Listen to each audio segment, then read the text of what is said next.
Pernahkah kalian berada di titik di mana rasanya ingin menyerah? Saya pernah.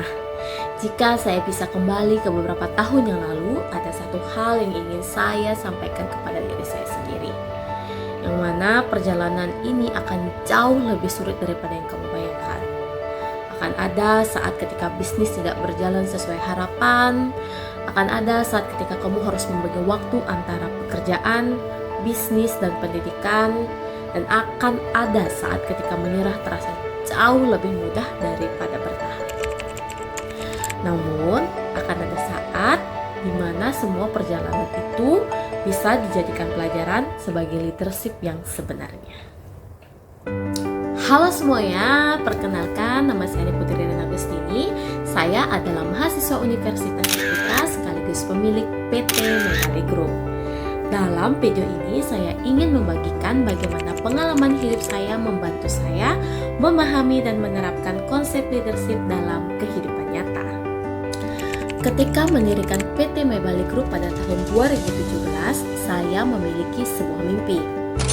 Saya ingin membangun perusahaan yang mampu memberikan pengalaman terbaik bagi wisatawan yang datang ke Bali.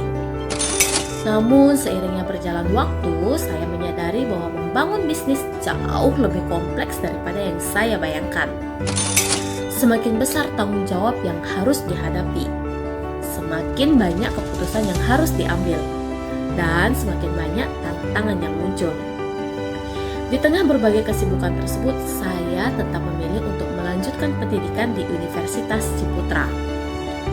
Banyak orang mungkin bertanya mengapa saya masih melanjutkan kuliah ketika sudah menjalankan bisnis. Jawabannya sederhana, karena saya memiliki visi untuk terus berkembang sebagai seorang pemimpin dan entrepreneur. Untuk mewujudkan visi tersebut, saya membagi tujuan besar menjadi target-target yang lebih kecil dan realistis. Saya berusaha menyelesaikan setiap tugas tepat waktu, mengatur jadwal belajar secara konsisten, serta tetap menjalankan tanggung jawab bisnis dengan baik. Dengan adanya tujuan yang jelas, saya memiliki arah ketika menghadapi tantangan dan tekanan. Dalam perjalanan menjalankan bisnis, saya pernah berpikir bahwa seorang pemimpin harus mampu menyelesaikan semuanya sendiri. Namun, pengalaman mengajarkan hal yang berbeda. Dalam industri pariwisata, keberhasilan melayani satu pelanggan melibatkan banyak pihak. Ada staf operasional yang menangani reservasi, ada driver yang memastikan perjalanan lancar, dan ada supplier serta partner hotel yang membantu memberikan pelayanan terbaik. Dari situlah saya memahami konsep share success. Keberhasilan bukanlah hasil kerja satu orang, namun keberhasilan adalah hasil kolaborasi. Saya belajar bahwa seorang pemimpin tidak hanya fokus pada pencapaiannya sendiri, namun juga membantu tim untuk bertumbuh dan berhasil bersama. Selain membangun kerjasama, saya juga belajar pentingnya menciptakan lingkungan yang positif. Sebagai pemimpin, saya pernah terlalu fokus pada hasil sehingga kurang memberikan ruang bagi orang lain untuk menyampaikan pendapat. Namun, seiring bertambahnya pengalaman, saya menyadari bahwa orang bekerja lebih baik ketika mereka merasa dihargai dan didengarkan. Karena itu, saya mulai berusaha membangun komunikasi yang lebih terbuka. Saya juga mencoba mendengarkan sebelum memberikan penilaian. Saya berusaha memahami sudut pandang orang lain, dan saya juga berusaha untuk mencari solusi bersama ketika menghadapi masalah. Saya belajar bahwa lingkungan kerja yang baik bukan berarti tidak ada masalah, melainkan lingkungan di mana setiap orang merasa aman untuk menghadapi dan menyelesaikan masalah bersama.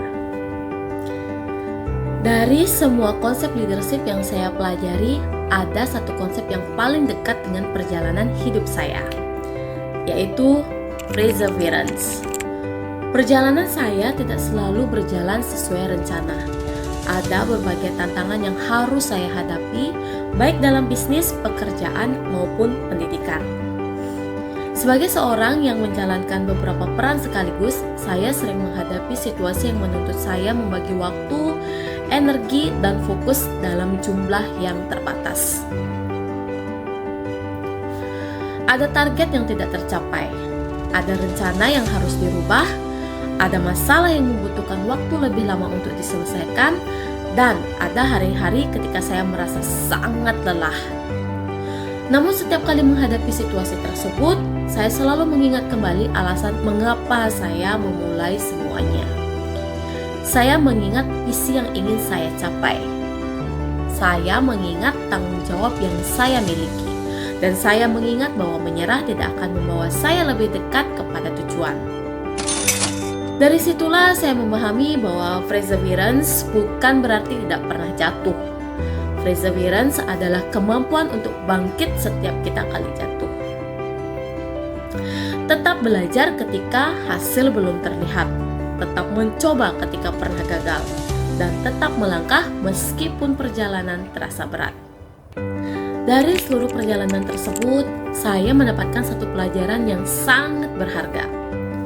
Sebelum menjalani pengalaman ini, saya mengira bahwa leadership adalah kemampuan untuk memimpin orang lain. Namun sekarang saya memahami bahwa leadership dimulai dari kemampuan memimpin diri sendiri. Kemampuan untuk tetap disiplin ketika tidak ada yang mengawasi. Kemampuan untuk tetap bertanggung jawab ketika menghadapi kesulitan. Kemampuan untuk bekerja sama dengan orang lain dan menghargai kontribusi mereka, serta kemampuan untuk tetap bangkit ketika mengalami kegagalan. Saya masih memiliki banyak hal yang harus dipelajari, namun perjalanan ini membuat saya semakin yakin bahwa setiap tantangan yang saya hadapi bukanlah hambatan untuk bertumbuh. Justru tantangan tersebut adalah proses yang membentuk saya menjadi pribadi yang lebih kuat. Sebagai penutup, jika ada satu pesan yang ingin saya bagikan dari perjalanan ini, maka pesan tersebut adalah kita tidak harus menjadi sempurna untuk menjadi seorang pemimpin. Kita hanya perlu memiliki keberanian untuk terus belajar, terus bertumbuh, dan terus melangkah meskipun keadaan tidak selalu mudah. Karena pada akhirnya bukan tantangan yang menentukan siapa diri kita, tetapi bagaimana kita memilih untuk menghadapi tantangan tersebut. Saya Niputri Agustini, terima kasih.